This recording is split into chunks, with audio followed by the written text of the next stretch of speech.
I'd like to welcome, and I'm honored to be with Stephen Salewon, Oklahoma City musical artist that's joining us today, and he'll be doing a three-song set later on for the music festival. I'll start with this. What have you been doing musically creative during all these shutdowns? Yeah, so far I've been taking advantage of that time, and on the 15th of this month, I'm gonna release a single. So I've been working on new music, just Nice. trying to with the limited resources I have, not having that studio professional space, which really isn't a problem nowadays with the modern technology available.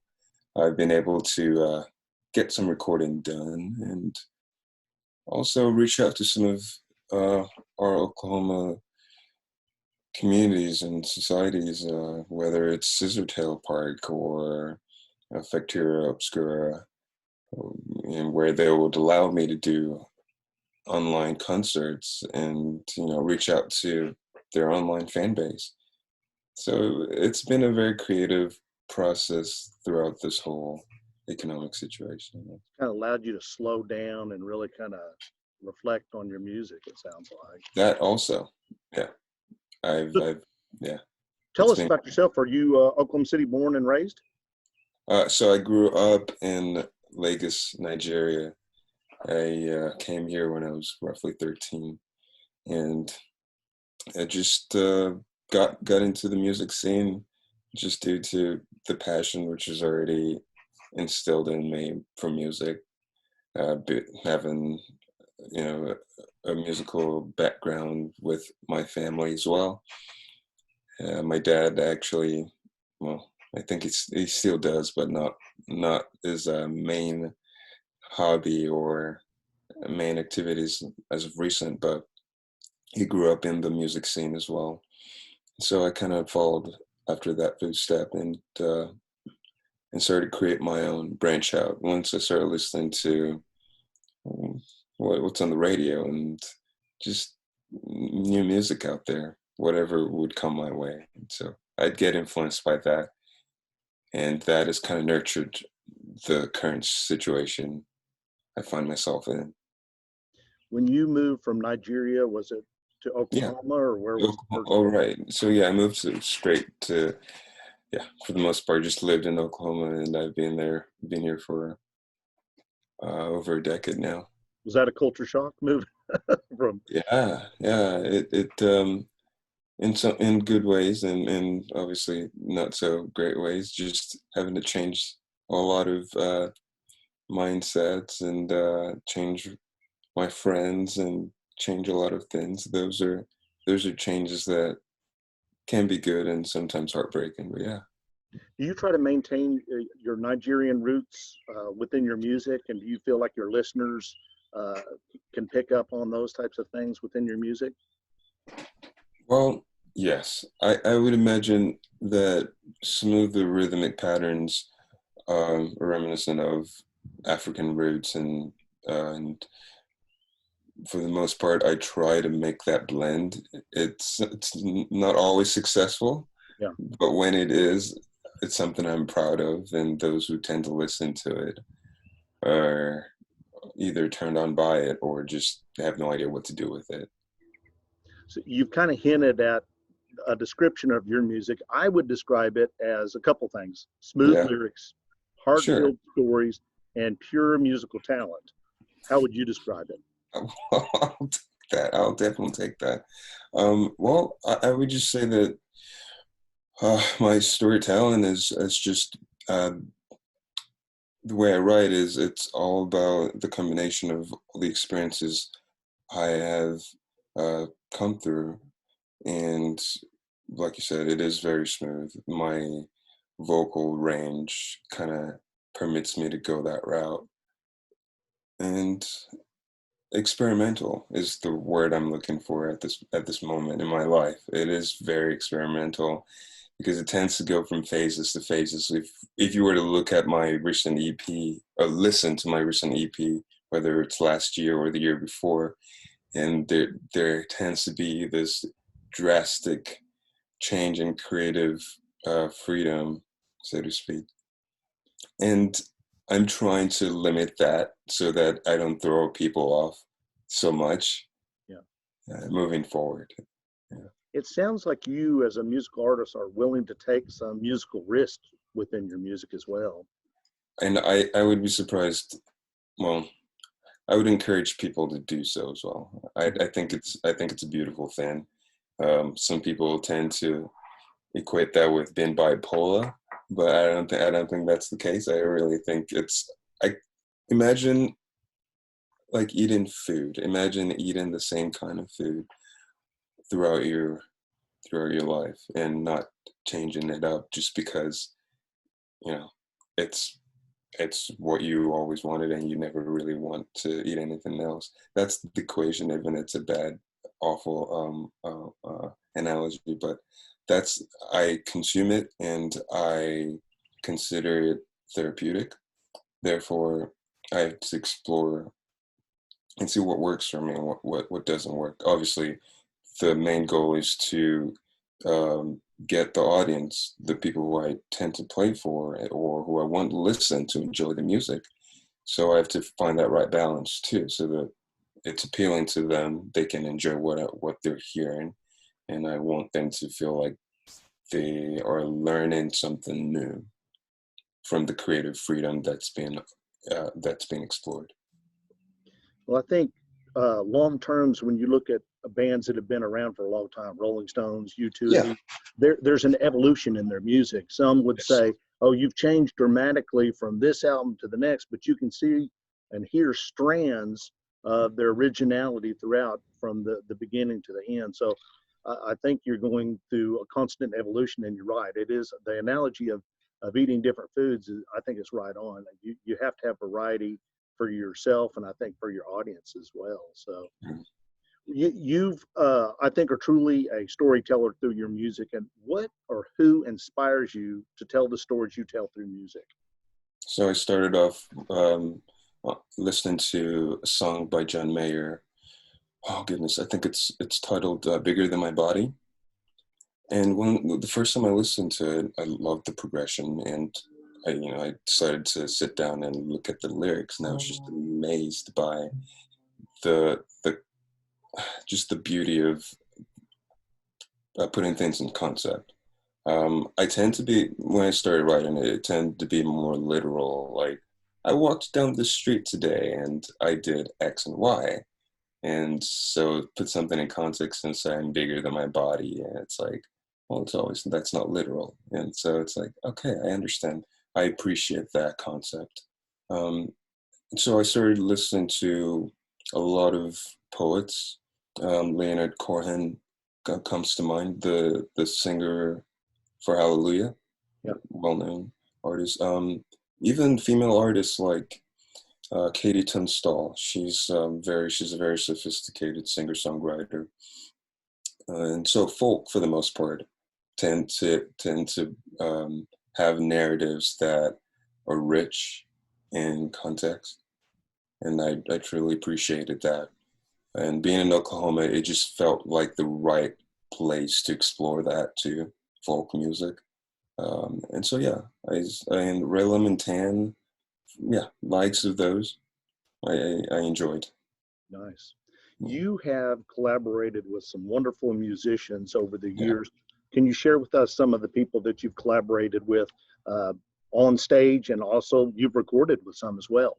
yeah, sure. So I started off with a very talented fella named Dustin Prinz. I think I started doing cover songs, and he's in Nebraska right now. He's moved, and I think he's doing his own thing over there. Um, Started with him, and as things progressed, yeah, started collaborations with local talent like, oh goodness, Jose Hernandez, for example, and some female artists too. Sophia Masad comes to mind, and some bands here and there. Um, and so far, the experience is just having this community. I think it's a great concept. Recently, we did a thing with West Village and the the Jones Assembly, where we had talented folk musicians come together. That experience is one of a kind in the midst of this COVID-19 situation. And so we had people distance themselves apart and sing in different apartments, different sections of the West Village apartments. Oh, wow. Yeah, I thought that was pretty awesome. So the experience, yeah, go ahead. That turned out well then? It turned out, You know that you're in separate, yeah. yeah. So, and one of the ones that comes to mind, you've recorded with the local talent, the Annie Oakleys, and I really It did. felt like That's right. your voice blends well with female voices. I really just think it's really resounding, I think. Well, I'll take that. I think any male voice just needs to find the right match with a female counterpart. But I find that the soothing voice, the deep, rich context, or the kind of the tone of my voice has permitted me to explore that. And I want to do that even further, because for the past year, after the Annie Oakley record, which was released 2 years ago, I believe, after that, I haven't really done a lot of collaboration with female artists. And I need to explore that even more, because it's awesome. It works great. It really Yeah. works great. You're described as a multi-instrumentalist. What instruments do you play? Yeah. Well, I started on the drums, and then I think I got bored and then transitioned to the piano. And came to Oklahoma, and man, I wanted to, feel like one of the cool kids. And then I transitioned to the guitar. Ever since, it's been back and forth, for the most part, with the keyboard and the guitar, or sometimes I play both. And since I can't play all three of them, I then tend to bring a beat machine with me for live performances. So a beat machine player, I don't know if you want to add that to the list. I don't know if that I could probably do that. That's probably right down my alley. there you Show up go. to concerts, press a button, and yeah. That's And you're forgetting your best instrument, your voice. That's been a constant throughout. I'm taking it for granted once again. Yes, it is. It's a beautiful instrument, and I'm blessed. Do you play when you record albums? Do you play all those yourself and record those, or do you bring in other artists? Right. So I did explore the full band route for the past two EPs, and that was a great creative process, and I don't intend to stop that. Recently, with the limited off opportunities I have with COVID and everything, I had to do all the most recent single that's been released. I did all of that myself. Um, the creative uh, the creative thought process was was offered for other people to input on the song. So maybe don't do this here, or add drums to this, or make it silent in certain sections of the song. So that creative process really is what a full band brings to the set. If when we're playing a song in a 4x4 beat, like a good old fashioned country track, for example, nothing major, just a simple drum set, you can do that with a beat machine. But the idea that comes with it and says, okay, well, let's put the roll here, transition into the chorus, or let's do a cappella. That's the beauty of the collaboration with a full band for simple songs. But obviously, the more complex the songs are, then you see that the artists bring their DNA into the song, whereby they then have this unique sound.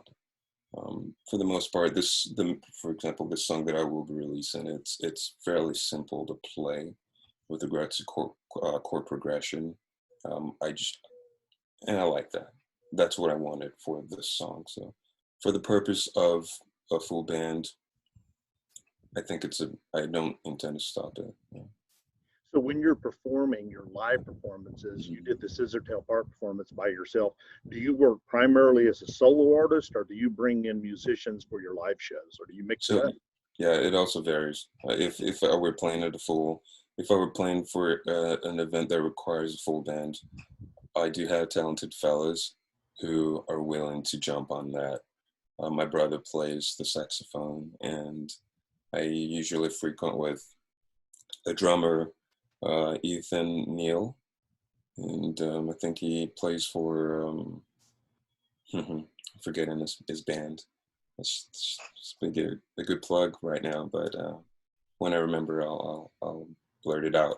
But yeah, I would call him and see if he's available, and if not, I'll continue to ask for the next available drummer. Usually, there tends to be one or two talented musicians that will be available, obviously given in advance. I would think people would want to line up to be part of your music anyway. So I'd be fortunate to always get that yes. So it's always a blessing. so you're based in Oklahoma City rather than larger musical venues, Nashville, LA, New Right. York. Is this a conscious effort? Well, yes, and it is also transitioning into something that could be um, somewhere else, as far as where my base will be in the future. As of right now, I love the growth and the pace or the trajectory that Oklahoma in the music scene is taken, whether it's Scissortail or what the mayor's doing with, um, introducing all his bills and the maps and how that will impact the entertainment industry in Oklahoma. I think that is a profound difference. Obviously, the global concept or mindset of Oklahoma as a musical base for anything other than country has not been changed. That perception is still there, I believe. And so that might take decades to change in people's minds. And so that being said, I'll have to kind of tag along with what the industry is requiring or Well, and there are bands, Flaming Lips come to mind that have been based out of here and all that. And I certainly think that you have you are at a launching pad for something that's ever evolving, a city on the rise. And so I think a lot of artists rush out to, oh, got to be in Nashville, but I think you're doing some great things yet still remaining here in Oklahoma City. So I think that's right. an awesome thing. Well, lastly, where can new listeners go to find more about your music? Where can they get hooked in and find out about that? Sure. So it's Stephen with a PH, last name Salewon. Think about going to a garage sale and you want a trophy. Salewon. So StephenSalewon.com. And I've got new music coming out, and soon I'll have some merch up there uploaded so you guys can support your local artists. Nice. Right now, do you have any future shows planned or anything on the docket for that? Well, will online shows count? Yeah, absolutely. Absolutely. You got some other ones besides this festival that you're doing for me? Correct. So I've also got one hosted by AARP on the 15th, which is the same day my single will be released. So it'll be indoors, and I believe from 6 to 7, 6 to 6:30. Let me verify this. 1 second. It's like I said, on the 15th.